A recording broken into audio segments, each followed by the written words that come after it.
time after time, we have seen Job sit with his buddies, get counsel, get advice. But nothing changes. It's almost as if something was missing. It's almost as if something, or well, maybe somebody has been missing in this whole entire conversation. I'm sure Job feels this deep sense of being alone even when he was surrounded and sitting with others.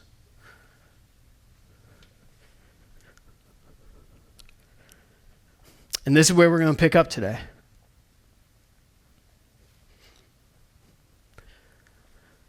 This is where we're going to pick up where it seems like the darkness might have actually overcome and has overtaken Job. The darkness of being alone.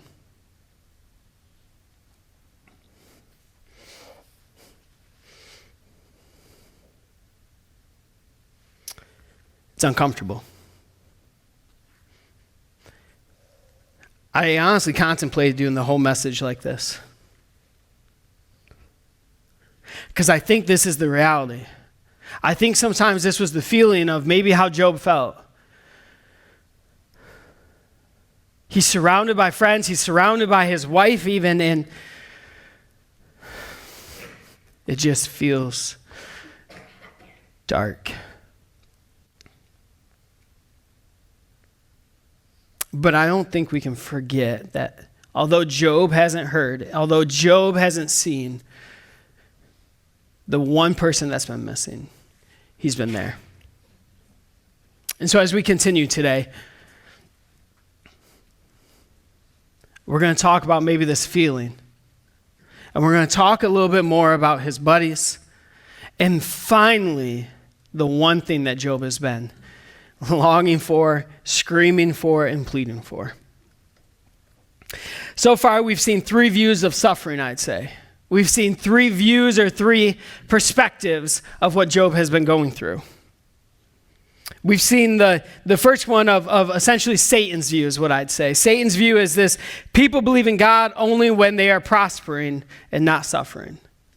If you remember early on in the first two chapters, Satan and God have this conversation, this heavenly negotiation, where Satan comes before God and he says, God, I've been roaming around the earth. And God then says, have you considered my servant Job? And they have this negotiation, and ultimately Job is brought up by God, and Satan says, well, yeah, he worships you and he's faithful because you have done nothing but bless him.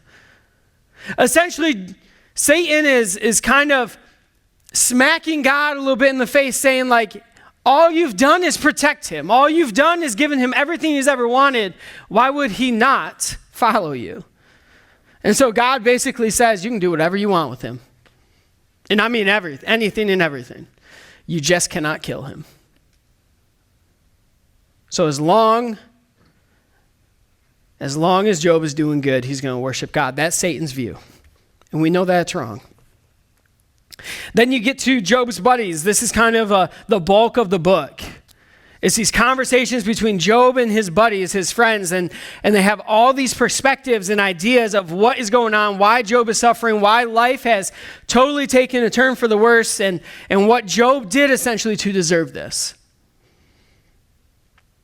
Their perspective is essentially his suffering is God's judgment for sin, which is not always true. And we come to this next one, his last buddy here. There's a fourth buddy that's been kind of hanging out. And when you read the story, the fourth buddy doesn't really say anything almost until the very end of the chapters, the books. And he finally shows up. And essentially, he has the opportunity to speak because he's younger than the other three buddies. And so he's been kind of holding everything in. He's been boxing it and pushing it down because all three of these other buddies are giving Job these perspectives. And then once they have enough to say, the three buddies say, we're done. Job's not listening. He doesn't get it. He still thinks he's innocent. He's not understanding this. We're done. Finally, the fourth buddy speaks up and says, well, I got an idea too. Let me tell you. And essentially, his perspective is suffering is God's way to teach, discipline, and refine, which is accurate. But it's an incomplete explanation of Job's suffering. We see these three different perspectives, three different views, essentially, of suffering. And not one of them is 100% accurate. You see, over the previous 35 chapters that we've kind of been in, there's been one person who's been directly absent from the account. God. Since chapter 2, we haven't heard a single thing from God. And chapters 1 and 2, the only thing that we hear from God is his conversation with Satan. The heavenly negotiation. We read nothing of his direct role in the comforting, the speaking to, or even sustaining of Job in the midst of this crisis. And over the time, Job has ached and repeatedly pleaded and prayed and longed for God just to show up. Maybe even just say one word. Just turn on the light bulb one time and turn it right back off. Just let me know you're here. Nothing. Nothing.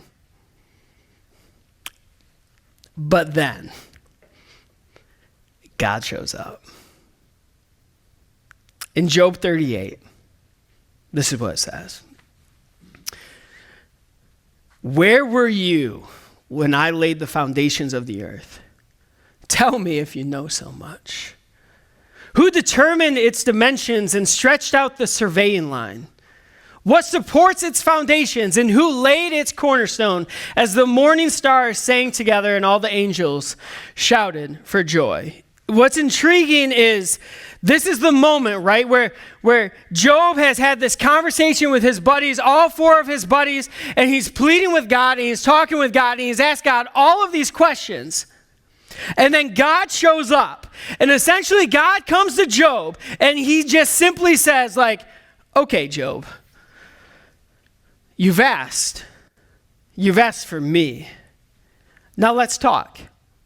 But before I answer your questions, before I go and answer those questions, I just have a few simple questions for you. And he starts to ask Job these questions. Where were you? Where were you when the foundations of the world, the earth, was formed? Where were you when I put the cornerstone in place? Were you there when the stars were placed and the angels sang of the glory? Where were you? Essentially, God is saying, Job, if you can answer these things, then you are fit to question me. But if you cannot answer these things, then you do not have a place to demand answers from me. I personally love how God shows up. I personally love it. I mean, essentially, he comes and before God answers anything that Job has asked him, he just simply asks Job some simple qualifying questions. It's like the questions that you get asked in a job interview to make sure you actually know what you say you know, right? He's using Job's ignorance of Earth's natural order to reveal his ignorance of God's moral and supernatural order. He's asking Job questions about the physical, right? The foundations of the earth, the stars, the sky. And if you can answer those, then maybe you can actually understand the moral order of God. I mean, if Job did not understand the workings of God's physical creation, how could he possibly understand the mind of God and his character? In a way, God is calling out Job and even his friends wrong views of who God is. It's almost as if God comes to Job and presents a chart. It's almost as if God shows up and says, Job, let's have the conversation. And I'm going to show you this. And let's have that conversation. He presents this chart. And this is, I think this is what it would look like. First one is this. It's a law of fairness, and then God. Now, this doesn't, to us, this doesn't maybe make sense completely, but here's the deal is, the law of fairness and justice that is higher and more absolute than God. And our humanistic thinking is everything must be fair. How many of you guys have ever had the conversation and said to somebody, or somebody told you, well, life just isn't fair? Anybody ever heard that before? Yeah. How many of you guys think that phrase is stupid sometimes because I don't like it? Okay. Anyways, Courtney is going to be so upset that I just said stupid in church. Okay. Wow. I can't tell my boys. Okay. ADHD. Woo! So, God must act in response to the law of order to be fair. That's our mindset, right? We want fairness. And if it's not fair, something's wrong and you better make it fair. Right? For example, growing up, it was never fair that I never hit 6'3". Y'all laugh. I was really upset about this. It was not fair that all of my buddies hit a growth spurt in middle school. I'm still waiting on my growth spurt, now 30. It's not fair. I want it to be fair, right?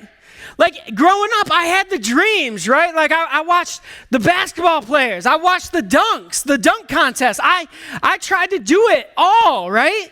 I had the basketball hoop, and I lowered it as far as you could go just so I could dunk. I felt like Michael Jordan, doing the whole pose. I was ready. I practiced. I had the pose down. I put my little brothers in front of the hoop, and I was dunking over them, and I made sure they knew it, right? But I never hit my growth spurt. That's what it felt like. And it wasn't fair. It wasn't fair that for me growing up to see all my buddies being able to grab I couldn't do it. I climbed the net to grab the rim. It wasn't fair. I wanted fairness. It wasn't fair in life when my world got flipped upside down with my family and some of those things, and I had buddies who literally their lives have been so picture perfect, it felt like. What did I do to deserve my mess? And what were they doing different to not get a mess? Because it wasn't fair. We have this mindset that God has to follow the law of fairness. Everything must be fair. Because if God is really good, that means everything's fair, right? Preach. No. But then God, so here's one side of it, right? Then God says, let's look at another side. And this is the other one.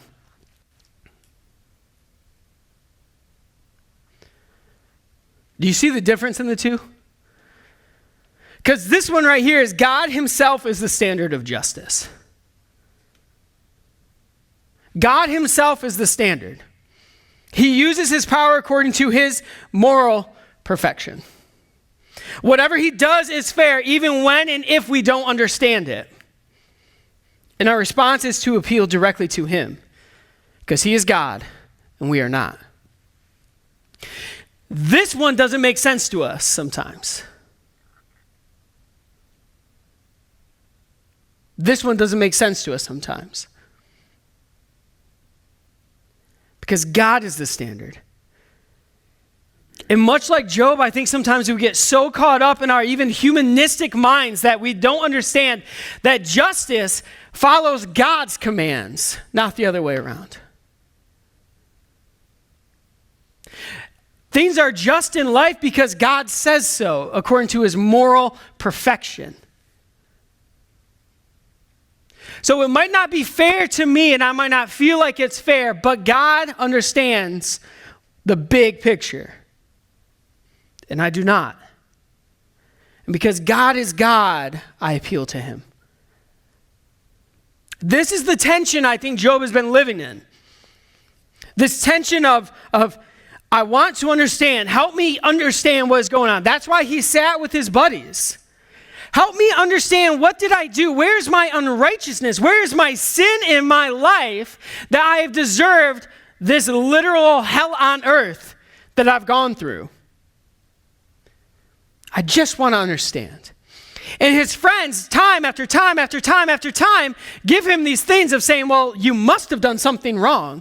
You must be suffering for a reason. There must have been some sin in your family that you're now atoning for. There must have been something that you made a mistake for that now God is punishing you for. And he's sitting there, and time after time after time, what does he say? I'm innocent. I'm innocent. And time after time, we see him almost jabbing and almost poking, saying, well, you must have done something. You know what you did. It's almost like they're encouraging him to admit to a sin that he didn't commit.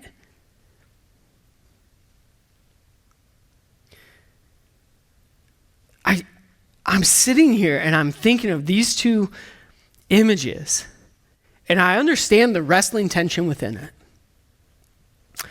One commentator puts it this way: Job was simply overwhelmed with the mysteries and paradoxes for which he had no answers. I think he got to a point where he just said, I don't get it. I don't get it. And he's crying out to God. But in the midst of it all, he came to understand what was too good to be told, that God knows what he's doing in the universe because it's his universe. Think about that. He's standing there and he can't understand it. And I think there comes a point in this conversation with God that Job has to start to understand, maybe God actually knows what he's doing in the universe he created. Maybe I'm actually just a creature from the Creator. And I think in the process of that, he started to understand this saying. I remember being told once that if you can't see his hand, trust his heart. If you can't see the hand of God, trust the heart of God.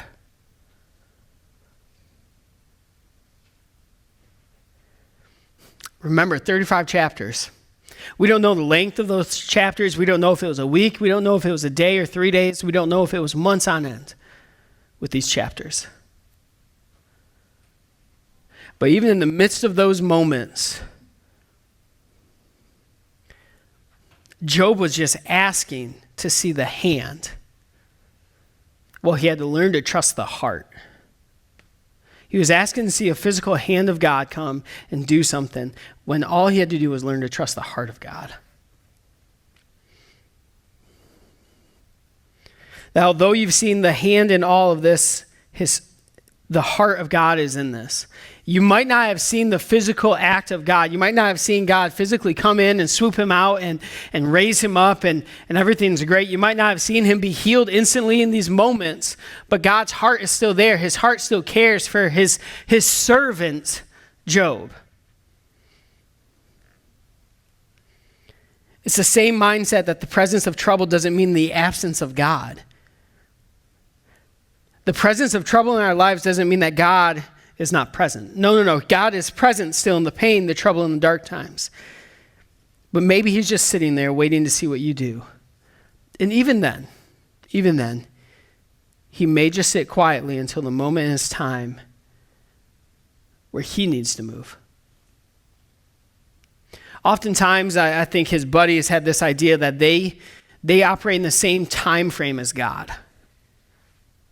That God operates actually in our own physical time.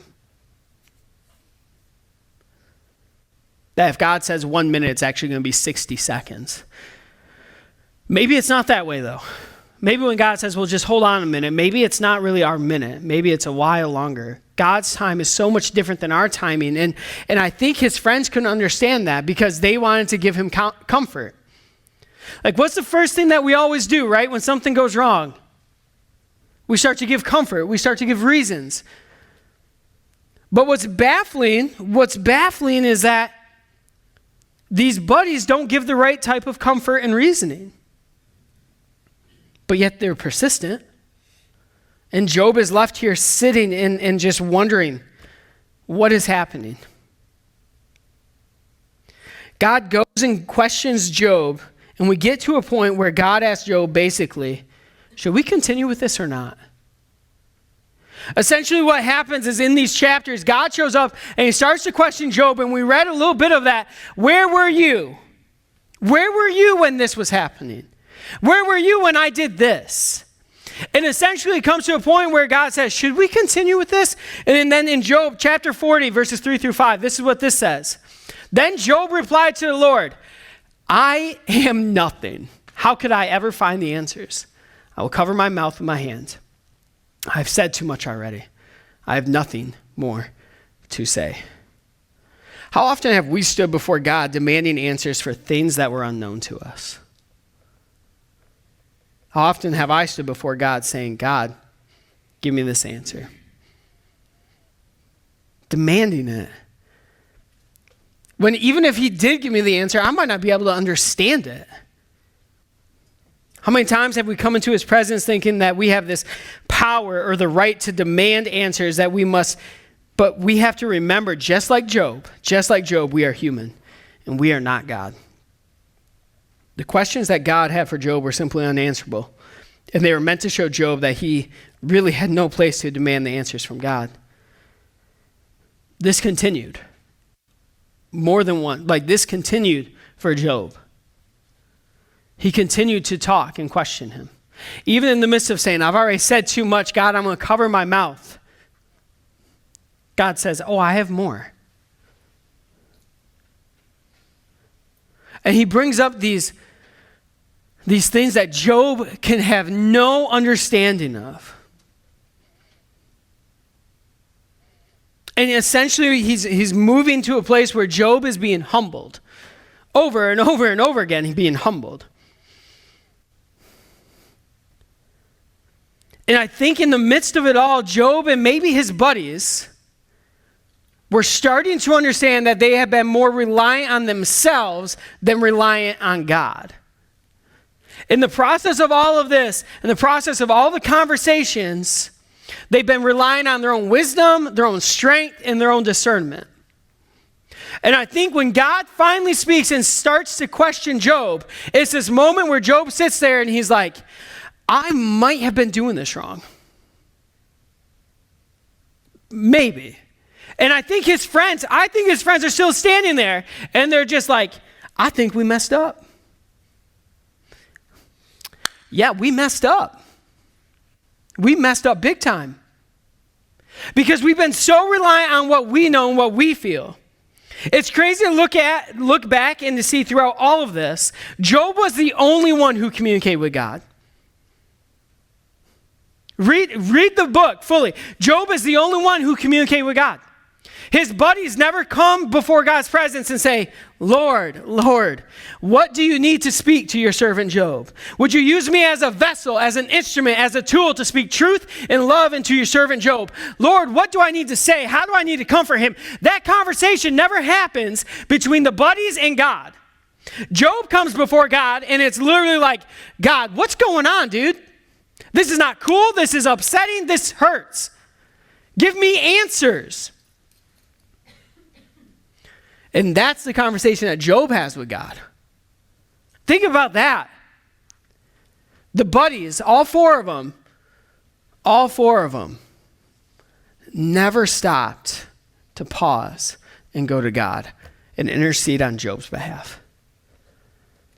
The wife didn't go to God and intercede on Job's behalf. She basically said, dude, just die. There's new upgraded models out there for me. Just die. Let's end this. Be good. That was her answer. And the buddies are like, well, maybe not die quite yet. Let's talk about this. But their talking is nothing. They're accusing him of things he's never done. And it's crazy when you understand that they never went to God. Never. Job goes to God and he starts pleading with him for answers. His friends did not, his wife did not. And what's so baffling is when you read it, some of the friends say that I'm speaking on behalf of the Lord.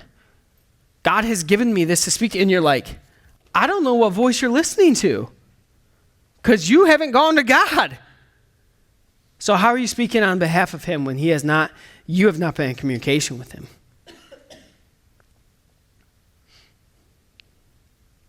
So who in your life are you listening to? I remember sitting in preparation for this and just that question. Kyle, who have you been listening to? You see, Job had some close friends. And they come and they give him advice, but it was horrible advice. It made me start to ask the question of like, well, who do I give power to in my life to speak into? Who are you listening to? Is it godly wisdom that these people speak in my life? Or is it just worldly wisdom? The voices that are loudest in your life, are they the voices that are silent and listening to the Lord, or just loud enough to hear themselves talk?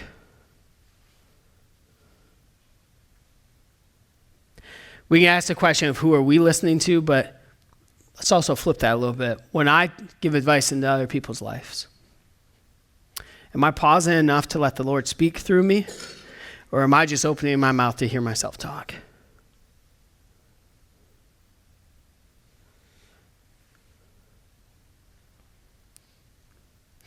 Looking at this story, we see Job went through many hardships. It's evident. I mean, he lost his livestock, his family died, crops gone, servants gone.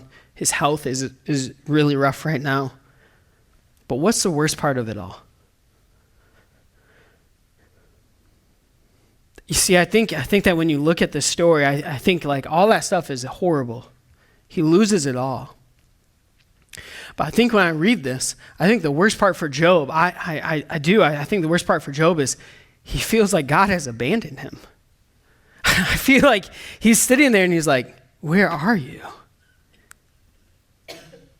He at one point has to feel like, has God given up on me? Alone. Abandonment. His greatest agony, I wonder, was that he felt God had abandoned him. But then God shows up and he knows he's not abandoned. I mean, think about it. Like any true revelation of God, there are tons of elements that made Job feel so significantly small in the presence of the Lord. But what's baffling is even in this whole entire conversation between God and Job right now, God shows up. And I have to believe that even when God is sitting there saying, let's talk, Job. Where were you when I laid the foundations? Where were you when I spoke everything into existence? Where were you when I created Leviathan and the behemoth? Where were you when I put the stars and the galaxies in orbit? Where were you when I said the water can only go this far? Where were you, Job? I picture Job standing there being like, you're right, God. I wasn't there. But I picture him with a smirk because guess what? God showed up. He's not abandoned. I picture Job standing there like, you're right, God. You're right. But I'm so glad you're here now. And as God continues to just push and ask, I picture the comfort in Job's heart start to just overflow because God is there. And as he's been struggling, what has felt like probably an eternity for Job, God, he shows up. He shows up.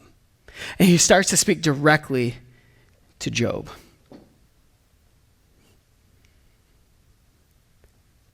And Job's heart starts to understand that God, the Almighty God, is here.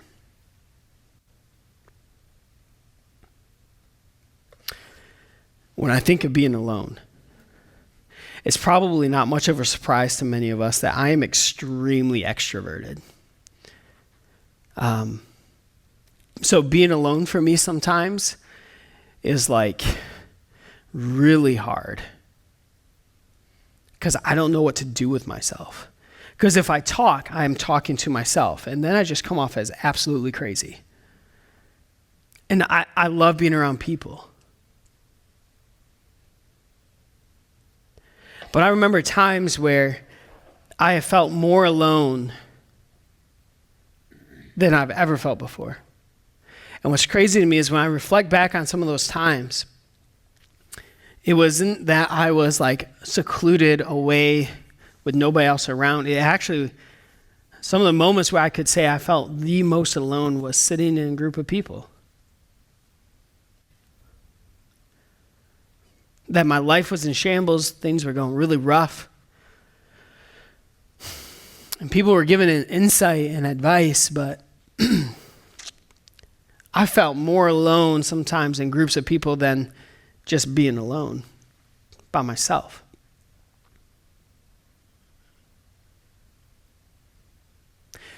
Have you ever felt alone in your life?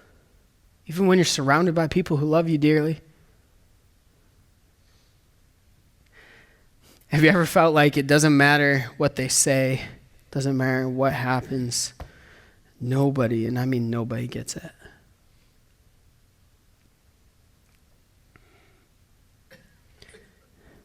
And that all you do is you plead and you ask, God, would you just show up? Like, I know you're here, I know it, but I just need to feel it or hear it.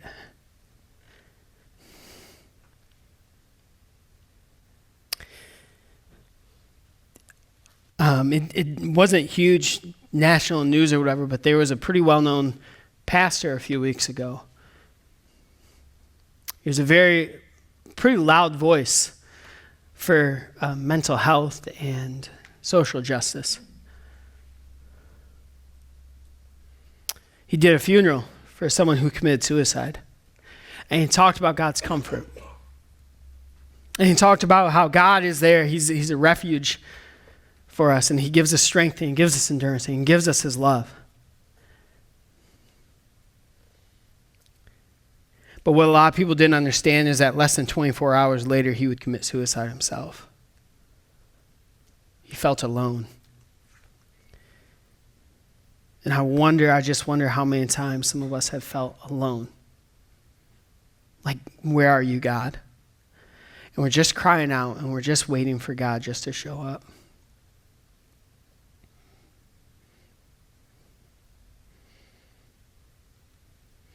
And sometimes I think when we feel that alone, we call it quits too early. I wonder how often Job, if I'm being honest with you, I wonder how often maybe Job contemplated what his wife said to him. If I'm being totally honest, I wonder how often he contemplated what his friend said to him. Just admit something you didn't do. Just say, yeah, I messed up, God. I'm sorry I sinned. But even though you haven't really sinned, Job, like, just admit it. And everything will be back to okay. Because I think that there's these moments in our lives where we sit here and we're like, God, like, this is really hard. I'm struggling. There's a lot of trouble in my life. There's a lot of pain in my life, suffering in my life. Why am I going through all this? I don't get it. I don't understand it. Maybe I just need to give up and just say, like, I don't know, God. I'm just throwing in the white towel. I'm done. I'm out. And we call it quits too early. If I'm being flat out honest with you, training for this half marathon, I've wanted to throw in the towel more times than I can count. I've discovered over and over and over, this body is not a running body. Amen. Come on.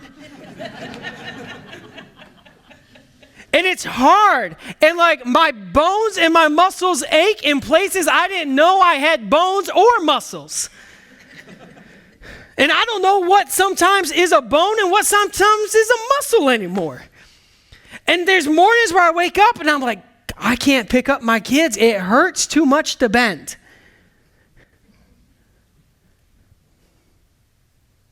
And it's such a silly way, right? But like, I want to throw in the towel. I think that's where we get in our life sometimes, where we're like, God, this trouble is too much. I'm out.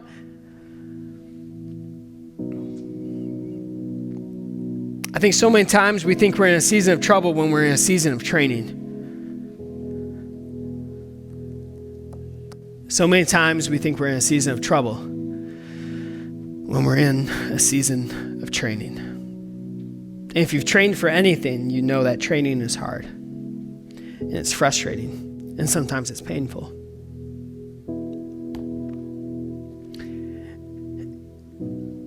And regardless if you're training for a marathon or you're training for something else in life, the troubles will be there. And I think that's where Job is starting to understand that all of this right now, maybe I'm going through all of these troubles because maybe, just maybe, God's training me for something. God was training, shaping, and using his faith, even in the midst of hardship and pain. God has a way of using things that the world would use to hurt, harm, and damage us to make us beautiful, make us bold and strong.